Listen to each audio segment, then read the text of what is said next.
pleased to inform you that we have arrived at the labyrinth. Please be advised that the punishment for trespassing is execution. Please be advised that electrical storms on the surface of Tartarus make departure impossible at this time. Resident count is as follows: 3,071. Resident deaths, including but not limited to executions, are as follows: 1,684. Resident escapes are as follows: 0. The interior can be chilly. Take a scarf with you, Captain. I would also ask that you leave your captain's ID with me, in the event that you do not return. Understood. If you die or are incarcerated for life, I can generate a new ID for the next captain. I would prefer if you return, though. Oh, speak of the devil. Captain, I am receiving a transmission from the prison's docking authority now. Attention, unauthorized spacecraft. This is a maximum security installation.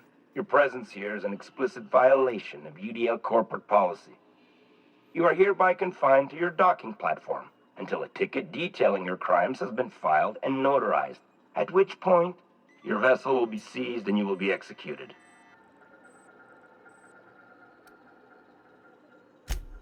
UDL does appreciate the courtesy you've done us by delivering yourself here.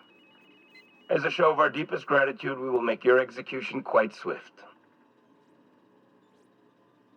All right, I'm feeling generous. I'm transmitting the ID of a productive, law-abiding employee so you can see what one looks like before you die. Anyway, Tartarus Docking Authority signing up. Hang on. Another ship just pulled into your dock. Wait, is that from the Groundbreaker? What the? Pay no mind to that. Just have a pleasant day. Transmission terminated. Biometric ID received. Transferring data to external cartridge. How can I be of assistance?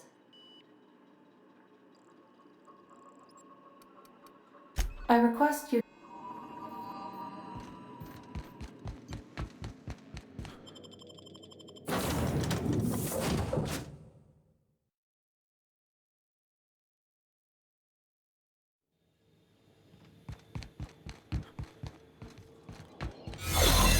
Captain did right by us. The board will never own Groundbreaker. Not while I breathe. Push on, Margat!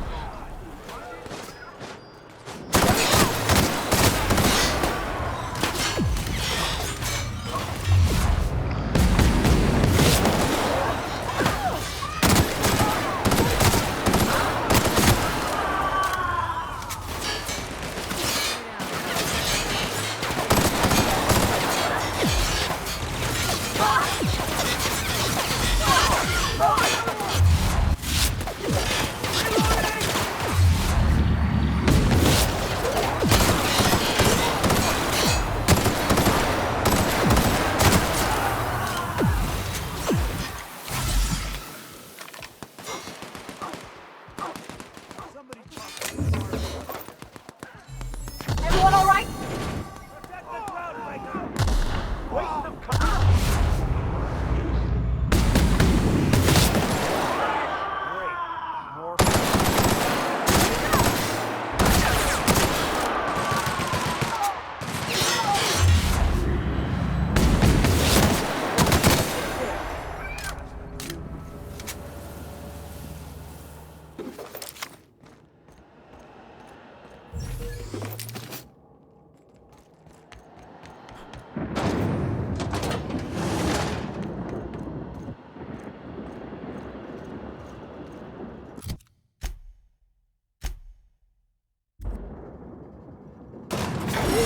Doesn't have for bars when it's got a storm like that guarding the gates. I've gotta admit, I'm not too keen on walking into a prison. They lock me up, I'm liable to kill everyone trying to get back out.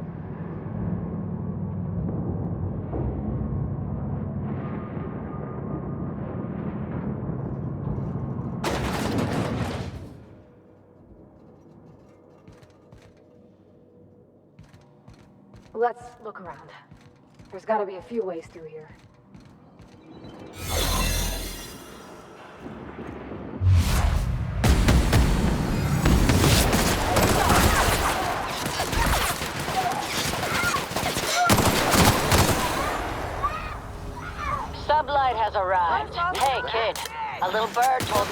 got help. I said I owed you one, and I always pay my debts.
Glory, take me. The chasm outside Stellar Bay was deep. This...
Let's go, troops. Stellar Base counting on us.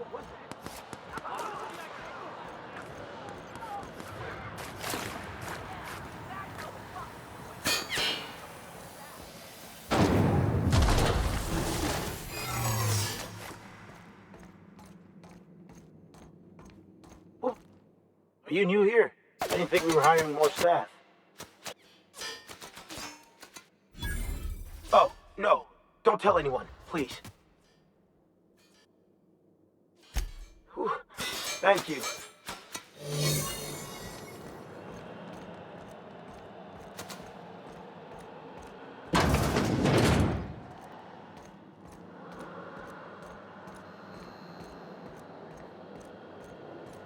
Keep your shoulders up.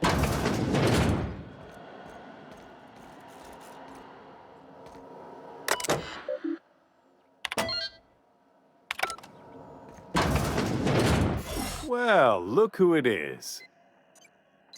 I'll be damned. I was prepping the studio for our announcement, and here you are as a bonus. I had heard you'd taken a mechanic under your wing. What's the matter, girl? Couldn't find actual employment? The captain's treated me right. Better than any of you bored folk ever have. I'm exactly where I want to be. Ah, I knew I smelled Monarch when you lot walked in. The stench of sulfur, depression, and desperate bravado is unmistakable. Keep talking, and you'll be smelling iron. Ain't nobody so important I won't put a bullet in him. When you go off and get yourself shot, try to avoid taking one to the face. I'll want it recognizable to show to my citizens. My word! You've correctly identified the most recognizable man in the colony. Remarkable. It's a wonder what Phineas saw in you. Then again, he's an insane person. Thankfully, he's our insane person now. A proper company man.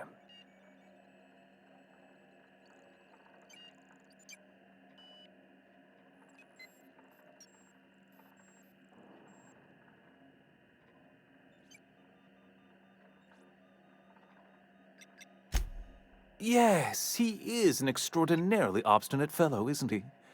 Fine, he isn't working for us per se. Semantics, he'll come around. But that's between us. As far as my adoring citizens will know, we've turned a dangerous crackpot into a working-class man. It's a miracle.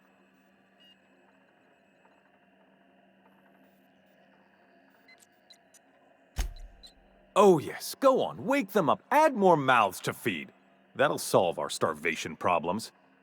I don't know what half-baked plans that simpleton in a lab coat has been leading you through, but it's done. It's over.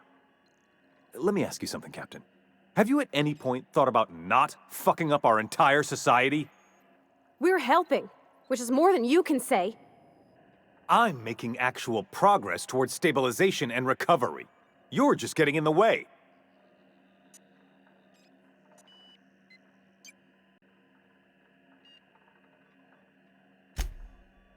Oh, right. This coming from the psychopathic outlaw. Yes, I'll try to be more open-minded about your path of wanton dissent. We don't need your help.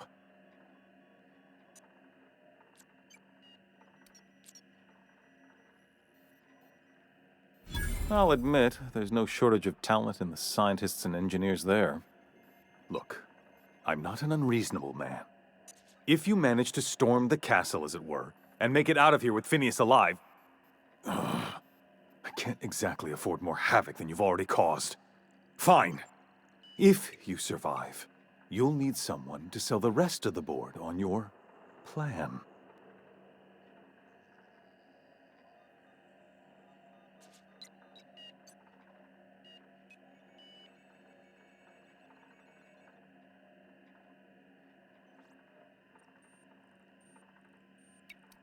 Pathetic!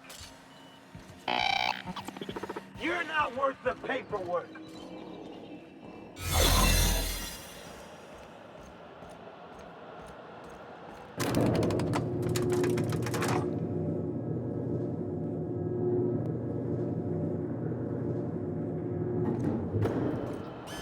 All right, MSI. I'm not one for rousing speeches, but the captain needs our help. So, Get in there and fight! I don't see what the fuss is about a blasted lab coat.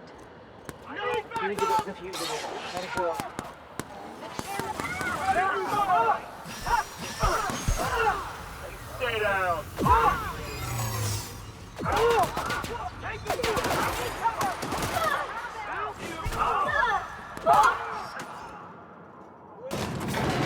This is nice. Calm before the storm and all that. Whatever comes of this, I'm just real glad to know you all.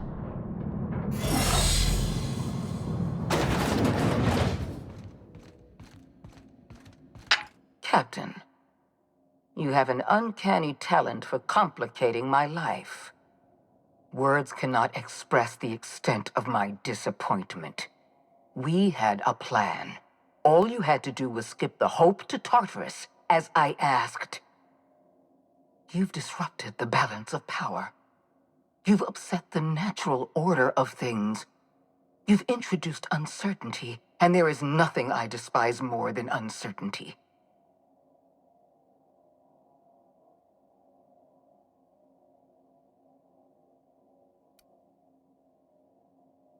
Do you imagine you're leading some grand revolutionary army? The Mardets, Sublight, Monarch. You've brought them all to my doorstep. You're nothing but a rabble-rouser. I'm going to put an end to your little rebellion, and then I'm going to have you and your associates arrested.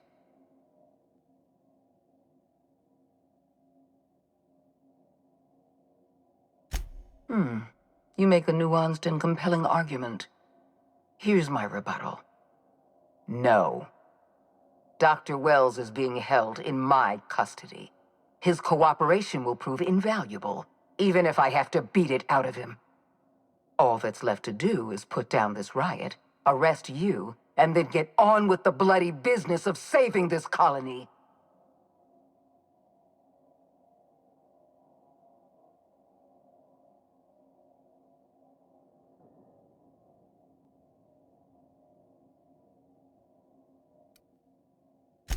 I'm aware of your propensity for violence. Halcyon is a bloodier place because of you. I take no pleasure in this, you know. I simply have no other option. Leaving you alive is too great a risk. Goodbye, Captain.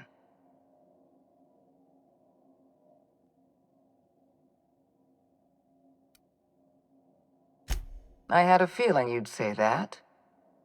This prison is equipped with an automechanical warden. I've had it programmed to eliminate you on sight and rinse your remains down a drain. And don't worry, I will inform Dr. Wells that you died heroically or something.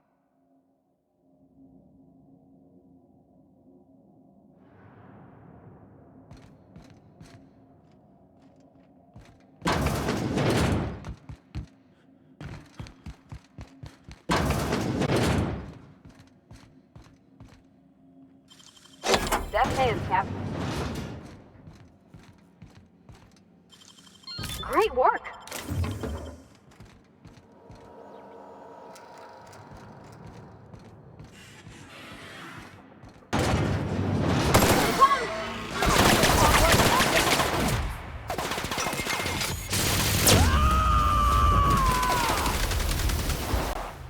I'll fix you right up!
with mine.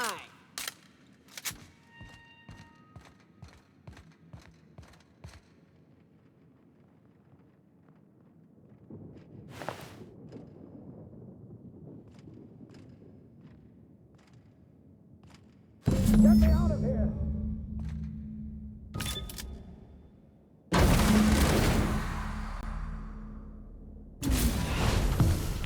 You don't know how glad I am to see you. You did the right thing. Akande was a monster. Her death was much deserved, and long overdue. And you lunatic, you broke into the board's own fortress just to rescue one doddering old man. You are absolutely out of your mind, and I can't begin to thank you enough.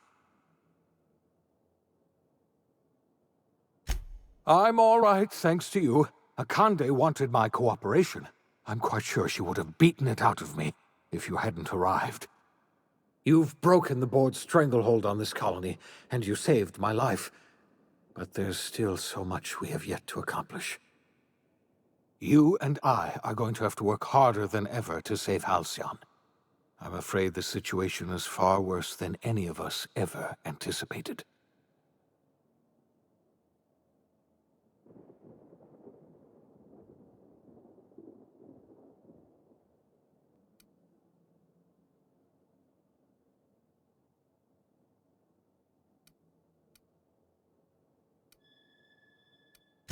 I would like nothing more than to celebrate this victory, but we have a serious problem on our hands. Earth has gone dark. We haven't received a single message in 3 years. There's been no communication, no signals, nothing. 2 years ago, the Earth's Directorate's frigate disappeared on their way back to Earth. We don't know what they discovered when they arrived, or if they arrived at all. So we've got to make do on our own. Seems to me that'll make us stronger in the end anyhow. You're quite right. We've got no choice but to make do on our own. You mean we're all alone out here? Really alone? I'm afraid so, Miss Holcomb. Halcyon is the only home we have left. Returning to Earth is no longer an option. We're in serious trouble, my friend. Do you know what this means for Halcyon? We can't rely on Earth for support anymore. We've been cut loose. We're entirely on our own.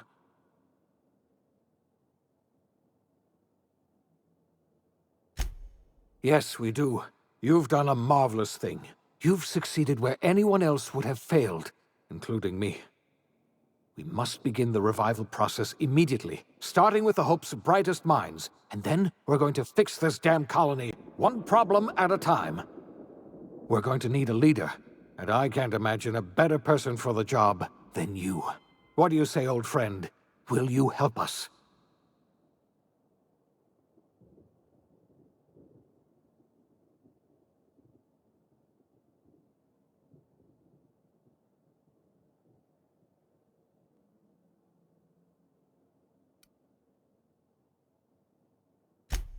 The chairman?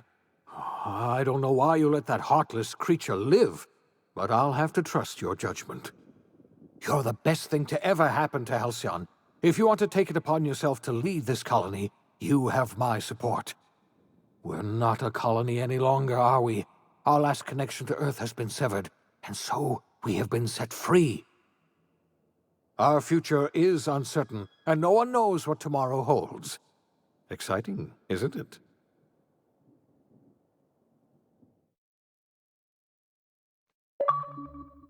The OSI teaches that everything in the universe happens according to the grand plan. But the stranger that arrived in Halcyon was an unplanned variable. From the moment he landed in Emerald Vale, his actions altered the course of history. The events on Tartarus brought about the end of the board's authority. But the board's mistakes would haunt the colony for decades to come. The damage they left behind would require the work of a generation to repair. Dr. Phineas Wells began reviving a handful of the Hope's colonists. Engineers, scientists, technicians, and intellectuals. They were among the brightest minds the Earth had ever sent out into the stars. The Hope scientists and engineers woke up in a colony descending headlong into total collapse. With no way to return to Earth, They had no choice but to band together and devote themselves to the cause of saving Halcyon. The people of Halcyon were nothing if not hardy. In the absence of the board's authority, many of the colony's settlements banded together with a single purpose in mind: survival. Life was especially hard in the years to come. Some towns dissolved by attrition and starvation, but most of them found a way to carry on. In the years to come, Halcyon was forced to reckon with its newfound freedom. The board was gone, and for better or worse, the colony was responsible for its own destiny. Between MSI's worker-centric policies and the iconoclast's manpower, Sanjar and Zora were able to rally many of the Terra 2 townships to their cause. MSI's workforce swelled, and the iconoclasts enjoyed a significant surge in their ranks. The board was too distracted by infighting and internal politics to stop MSI from becoming a powerful corporation and a refuge for townships that might have fallen through the cracks. Bolstered by her status as savior of humanity, Lilia Hagen ushered sublight salvage to a new golden age. Her company grew bolder and more transparent over time, muddying the line between lawful and criminal for the entire colony. The sublight family would thrive for years to come. After returning to Edgewater, the deserters negotiated workplace reforms with Reed Thompson, including a single day of rest, which came to be known as a weekend. As the world around him changed, Thompson found himself pining for the old days. He was known to spend his weekends in the cantina, nursing one of the few remaining bottles of Zero G, and repeating to himself, "It's not the best choice, it's Spacer's choice." As for Adelaide McDevitt, she tended to her garden in solitude for another year before passing away. Her body was discovered some months later, when Reed Thompson paid her a visit in an effort to make amends. Her remains were buried in a place of honor, underneath the floor of the Edgewater Cannery. Reed believed this was what she always wanted. Under the leadership of Junlei Tennyson, the groundbreaker held firm against corporate influence. The ship's mechanical stability gave Junlei the time to educate a promising generation of engineers schooled in her family's traditions. The future of the groundbreaker looks promising. The rediscovery of the Hope and the abandonment of the lifetime employment program forced Byzantium to come to terms with some uncomfortable realities about the state of Halcyon. While Byzantines were reluctant to surrender the luxuries they'd grown accustomed to, the board's diminished authority gave them little choice in the matter. Nearly everyone had to learn to make do with less. Some even had to get jobs. It was a dark time indeed. Your influence shifted Ellie's perspective. She finally admitted, albeit grudgingly, that she just might need other people. Sometimes. With a steady income from the life insurance payouts, she was finally able to afford a ship of her own. She hired a small crew and flew supply missions to communities on the fringe. Some of them were even legal. Life in Halcyon was sobering for Felix Millstone. The grand revolution he dreamed of never came.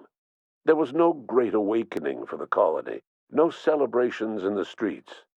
There was only the hard, desperate work of trying to repair a broken colony. Felix never had a head for numbers, but if there was labor to be done, he was there to help. Eventually, Felix realized that the work of a revolution was done with two hands. As much as he enjoyed his adventures aboard the Unreliable, the vicar, known as Max, eventually decided that it was time to move on, to live out the life he had sought so long to create. He knew there were many in the colony who carried burdens much worse than the ones he had struggled with, and he devoted himself to easing their suffering wherever he could. He only ever took up arms again to defend the defenseless. Unshackled from a lifetime of striving and fighting the universe and himself, Vicar Maximilian de Soto was finally at peace. Once the matter with the Hope colonists was resolved, Junlei bashfully asked Parvati if she'd like to join her permanently on the Groundbreaker, and Parvati enthusiastically, if somewhat awkwardly, agreed. The stories of her adventures spread across the colony, and Parvati soon found herself the center of attention. Having served as the engineer of a renowned spacecraft, tramp freighters and wildcat miners sought her out by name, and in no time, she was a fixture in the Groundbreaker's mechanical ecosystem. She and Junlei were never far apart. Nyoka returned to Monarch to take another crack at making a permanent life for herself. She formed the Charon Group, a mercenary outfit of ragtag survivalists and wilderness experts. Anyone in need of a guide, or just looking to throw back a beer and swap stories, could find her camping on the trail or clearing an infestation. The SAM unit that accompanied you spread awareness of the product line's superior sanitation and maintenance capabilities across what was left of the colony. This led to a boost in SAM unit sales. Did you know that SAM units are the longest-lasting, toughest-acting cleaning solution in Halcyon? Minister Clark was released from house arrest, and his contact with you gave him a sense of renewed purpose and vigor. Once it became clear that no help would be coming from Earth, he threw his considerable efforts and talents into helping Halcyon manage the crisis before it. As for Dr. Phineas Wells, he spent his remaining years in his orbital lab. He eventually came to terms with his own past, and was able to forgive the mistakes of his younger self by devoting his remaining years to serving the colony.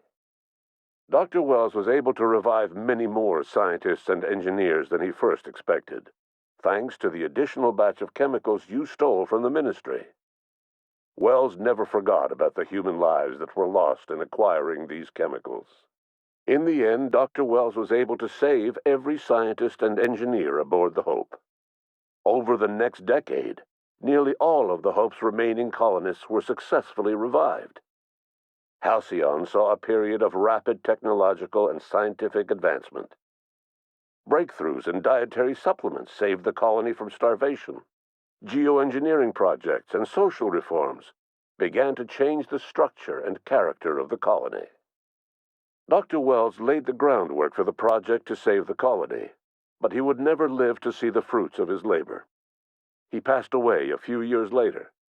His work was carried on by the scientists and engineers he revived.